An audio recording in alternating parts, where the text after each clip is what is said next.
Salut les infographes, aujourd'hui on va parler de les questions au gouvernement qui ont eu lieu aujourd'hui à l'Assemblée nationale avec notamment Elisabeth Borne et de l'affaire Uber Files et des premières conséquences qui commencent à arriver. Donc c'est une journée assez passionnante d'un point de vue politique. Avant tout, je vous invite à vous abonner, mettre les notifications, les petits pouces afin de me permettre de vivre de ma chaîne. Et c'est parti, on va parler de cette journée politique qui était riche en rebondissements. Donc aujourd'hui, on a eu les questions au gouvernement et il s'est passé ce que j'attendais à ces questions au gouvernement, à savoir que le Rassemblement national s'est réveillé. Le Rassemblement national avait commencé la législature en étant dans le calme, dans le respect des institutions comme travailleurs, comme pouvoir passer pour des gens sérieux, dire qu'ils sont au travail, qu'ils vont rentrer, ils rentrent dans les institutions et que donc ça fait d'eux des gens qui peuvent avoir le pouvoir, être gouvernés. Donc ils avaient cette image-là, mais comme je le disais hier et les jours précédents, euh, ça voulait pas, c'est pas parce qu'ils étaient calmes au début que ils seraient pas des opposants et qu'ils seraient pas virulents quand ils en auraient l'occasion. Notamment si des affaires sortent ou lors de lois où ils sont opposés clairement. C'était un début de mandat pour prouver qu'ils étaient là en respectant les règles ils n'étaient pas non plus macronistes ou macroniens. Donc, beaucoup de gens, beaucoup de commentateurs ont commenté que le RN était calme et se notabilisait et devenait sérieux, mais c'est une opposition, donc ils sont quand même virulents. Et tout le monde disait ça aussi parce que tout le monde critiquait la France Insoumise en disant la France Insoumise, ils y vont, ils sont virulents depuis le début, ils sont irrespectueux, ils sont mal élevés, on dirait des collégiens, etc. Tout le monde commence ça comme ça, mais en fait, la France Insoumise, derrière, c'est un parti de gens qui travaillent, qui font des amendements, qui vont en séance, en commission, et en fait, outre le fait qu'ils crient lorsqu'il y a des caméras, notamment aux questions au gouvernement, ou au discours de politique générale, ou lors de la motion de censure, derrière, quand vous regardez dans le détail le travail qui est fait en session parlementaire, euh, ou dans les commissions des lois, etc., ils ne crient pas dans ces moments-là, et ils viennent euh, proposer des amendements, des modifications et dire qu'ils sont pas d'accord, mais c'est pas dans la violence. Le Rassemblement national, ils ont joué le calme au début, mais là, aux questions au gouvernement, Marine Le Pen, elle s'est réveillée, elle a insulté le gouvernement, euh, elle a fait comprendre que les obligations de quitter le territoire français n'étaient pas respectées, elle a limite dit que le gouvernement était d'accord avec elle sur un certain nombre de sujets, notamment sur la sécurité et sur l'expulsion des étrangers qui ont commis des crimes. Et la question était une question piège en fait. C'était une question pour vous dire finalement, vous vous ralliez à l'opposition depuis longtemps puisque vous dites que vous allez expulser alors que c'est une position que vous n'aviez pas avant. Donc finalement, vous ralliez l'opposition. Et elle a obligé Elisabeth Borne à se justifier, à dire nous n'avons pas les mêmes valeurs et à sortir les phrases bateau, les phrases creuses, les formules creuses. Nous ne partageons pas les mêmes valeurs. Moi, je suis la liberté, égalité, fraternité. Vous n'êtes pas dans la République. C'est-à-dire l'argumentaire poussiéreux et éculé d'il y a 20 ans, les cartouches utilisées comme ça, les vieilles cartouches il y a 20 ans, 30 ans. Euh, voilà, et là, Marine Le Pen, elle y a été frontalement aussi, d'une manière. Et donc c'est la séquence politique de la journée. Parce que Marine Le Pen y a été. Pourquoi? Parce qu'elle a un groupe qui lui permet de prendre le micro et d'être vue médiatiquement aussi. Et de pouvoir faire du chahut médiatique, même si elle est moins violente que la France Insoumise. Et derrière la France Insoumise, il faut aussi regarder les amendements, le travail qu'ils font en commission. Et dans ces moments-là, ils crient pas. Donc je vous avais dit. Et en plus, maintenant il y a l'affaire Uber Files qui commence à feuilletonner, tout le monde en parle. Donc, la France Insoumise a commencé à, à réclamer une commission d'information, une commission d'enquête parlementaire. Jordan Bardella sur BFM TV, Jordan Bardella de la du Rassemblement national a déjà fait savoir qu'ils adhéreraient à la commission d'enquête. Ils voteraient, ils seraient présents dans la commission d'enquête. Donc, il ne faut pas croire que c'est uniquement la France insoumise qui cherche à être violent. Je vous avais dit que s'il y avait une affaire de type affaire Benalla, une affaire d'été, où parce que l'affaire Benalla, c'était pareil, il y avait eu une commission d'enquête qui avait été filmée, qui avait été relayée partout, c'était l'affaire de tout l'été. Bah là, c'est l'affaire Uber Files. Si vous mettez, si en plus il y a une commission parlementaire, ça va faire exactement, c'est le même terreau, ça va exploser pareil médiatiquement. Et là, le RN, ils y vont sur l'affaire. Pour attaquer le gouvernement, pour aller en commission d'enquête. Et quand ils vont aller en commission d'enquête, qu'est-ce qu'ils vont avoir? Ils vont avoir la possibilité de poser des questions, d'auditionner des gens. de poser des questions, donc de se faire voir en train de poser des questions, peut-être même virulentes à des gens. Donc, vous voyez, la stratégie n'est pas loin. Le Rassemblement national paraît calme, mais en réalité, je vous avais dit hier, j'ai dit il y a quelques jours dans les vidéos précédentes, que dès qu'il y avait soit une affaire, soit une loi à modifier, il serait là pour vociférer aussi au même titre que la France Insoumise. Aujourd'hui, la passe d'armes, c'est le Rassemblement national qui est là avec Elisabeth Borne, la première ministre. C'est pas la France Insoumise. La France Insoumise a eu sa séquence. Maintenant, il y a la séquence Rassemblement national. Et ils sont là pour ça. Ils sont là pour s'opposer. Il ne faut pas croire que juste le Rassemblement national s'est calmé. C'est pas vrai. Et là, aujourd'hui, le gouvernement est bien embêté. Les événements, elle est bien embêtée. Elle n'arrête pas de répéter je ne gouvernerai pas avec les voix du Rassemblement national. Euh, En fait, par défaut, ils sont quand même dedans parce qu'il y a deux vice-présidents Front National, Rassemblement National, qui ont été mis là par la majorité. Le Rassemblement National, donc ils seront dans les différentes commissions, ils ont des postes, ils vont être sur la commission d'enquête, donc ils vont interroger des gens. En fait, de facto, on va travailler avec eux.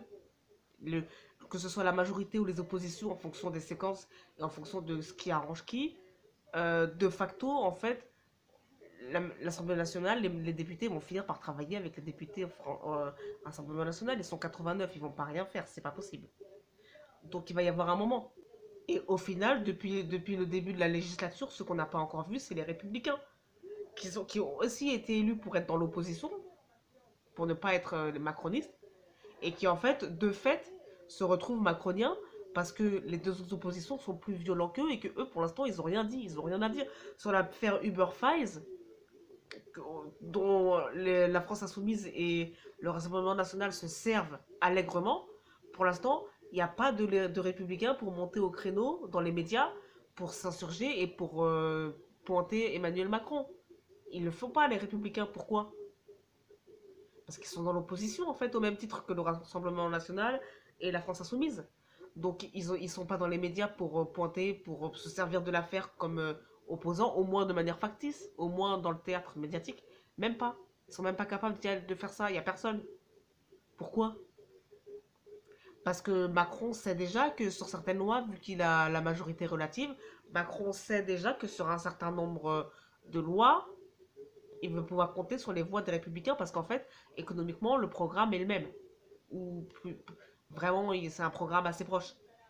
Et Macron le sait déjà d'avance, limite, il n'envoie même pas de signe aux républicains, tellement il sait que de toute façon, ils seraient en contradiction avec leur propre programme s'ils ne votaient pas. Voilà où les républicains en sont maintenant là, tout de suite. Donc voilà, franchement, je vous dis en plus, c'est pas comme s'il y avait rien contre Macron. Il y a des affaires qui sont déjà sorties dans les médias alternatifs. Donc il y a de quoi faire sous le coude parce que l'affaire Uber Files, elle est sortie. Les médias l'ont relayée parce que elle est sortie dans Le Monde. Et Le Monde étant considéré comme un média mainstream et un média, euh, un média sérieux, c'est-à-dire un média qu'on peut relayer sans prendre de risques judiciaires en tant que journal, les médias ont relayé l'enquête du Monde parce que l'affaire Uber Files vient du Monde. Mais il y a au moins 3 ou 4 autres affaires qui n'ont pas été relayées dans les médias traditionnels, qui viennent des médias alternatifs sur Internet, les médias YouTube, les médias Internet, qui n'ont pas été relayés. Et il suffit qu'il y ait un journal traditionnel qui reprenne cette affaire pour que ce soit relayé aussi et que ça redevienne aussi une affaire d'État. Il y a 3 4 affaires comme ça. L'affaire Alstom qui n'est pas, enfin, elle est reliée dans les médias, mais c'est pas non plus, c'est pas la folie. Ça fait pas plusieurs jours comme ça. Il y a l'affaire Alstom, il y a l'affaire de Rothschild, il y a l'affaire du patrimoine, il y a l'affaire de la participation à Macron au journal Le Monde. Il y a tout un tas d'affaires comme ça. Il y a l'affaire de comment il a constitué son réseau, de, de financement de sa campagne, de qui sont les financeurs de sa campagne. Il y a les affaires diplomatiques aussi, comment Macron a géré les affaires diplomatiques ces 5 dernières années. Euh, il y a plusieurs affaires dont on pourrait se servir et qui ne sont pas dans les médias traditionnels et dont on ne peut pas se servir pour l'instant parce que ça pose des problèmes judiciaires. Mais si elles sortent, dès qu'elles sortent dans les médias traditionnels, on peut s'en servir politiquement. Et il y a beaucoup d'affaires comme ça. C'est pour ça que les Républicains, le fait qu'ils réagissent pas, c'est problématique. Parce qu'en fait, il y a de la matière pour se servir contre Emmanuel Macron. Et LFI et le RN, ils le font. Ils s'en servent. Dès qu'elles sortent. Donc, il faut... les Républicains, là, ils ne sont pas dans leur rôle d'opposition. Donc, s'il y a une dissolution du président et qu'on revote, les Républicains sont morts. Parce que les électeurs vont estimer, j'ai pas élu des gens pour qu'ils n'aillent pas s'opposer quand il y a une affaire, parce qu'ils savent pas jouer politiquement. Les électeurs de droite, c'est ça qu'ils pensent. J'ai élu les républicains parce qu'ils ont des valeurs différentes que Macron. Donc si c'est pour que je vote pour la droite pour qu'elle se retrouve à l'arrière de la calèche de la Macronie, c'est pas la peine, je vote plus pour eux, je vote directement Marine Le Pen, puisque Marine Le Pen est en train de prouver qu'elle s'oppose. Donc les électeurs de droite, ils se disent, bon écoutez, moi je vais voter pour l'original et pas pour la copie, pour celui qui s'oppose pour de vrai. Je vote Marine Le Pen et les députés Rassemblement National à la prochaine dissolution. Et vous allez voir qu'à la prochaine dissolution, les Républicains, ils ont 60 députés. Vous allez voir que la prochaine dissolution, le Rassemblement National prend 40 sièges sur 60. Donc, les Républicains, il faut qu'ils soient visibles là. Donc là, les Républicains, il va falloir qu'ils se réveillent. Parce que là, même aux questions au gouvernement, les Républicains, ils étaient un peu invisibles. C'est pas eux qui posaient les questions les plus virulentes. Pareil, aux questions au gouvernement, c'est pas eux qui étaient les plus visibles. Les plus visibles, c'était la France Insoumise et le Rassemblement National. Donc si vous voulez, euh, là, les Républicains, il faut qu'ils... De toute façon, on dirait qu'ils sont en train de gérer... Enfin, en fait, je pense que c'est ça, ils sont en train de gérer la disparition. Ils sont en train de faire les cartons, de faire l'inventaire, de très bien, on se sépare, on s'en va. De toute façon, là, Eric Ciotti, il est en train déjà de taper sur Estrosi, hein, à Nice. Estrosi, là, il passe son temps à envoyer des messages à Estrosi pour dire que Estrosi, c'est un traître, que c'est un macroniste, machin. Donc, déjà, Eric Ciotti, vous pouvez être sûr qu'il y a des chances pour qu'il ne reste pas forcément aux Républicains. Donc voilà, ils vont partir. Ils vont se séparer. Voilà. Et suivez l'affaire Uber Files, hein, parce que ça va feuilletonner tout l'été. Il va y avoir la commission d'enquête qui est demandée par la France Insoumise et qui est validée par le Rassemblement National. Donc ils vont s'y mettre à deux sur la commission d'enquête. Et je vous avais dit, ça va être la deuxième affaire Benalla. Ça va être la commission qui va s'égriner sur tout l'été, en plus de la loi pouvoir d'achat qui va faire débat aussi, et de la loi de finances rectificative qui va faire débat aussi. Donc cet été, vous avez trois sujets. Vous avez la loi pouvoir d'achat, vous avez la loi de finances rectificative, vous avez la commission d'enquête sur Uber Files. C'est ça. Cet été, c'est ces trois sujets-là. Allez, à bientôt pour une prochaine vidéo.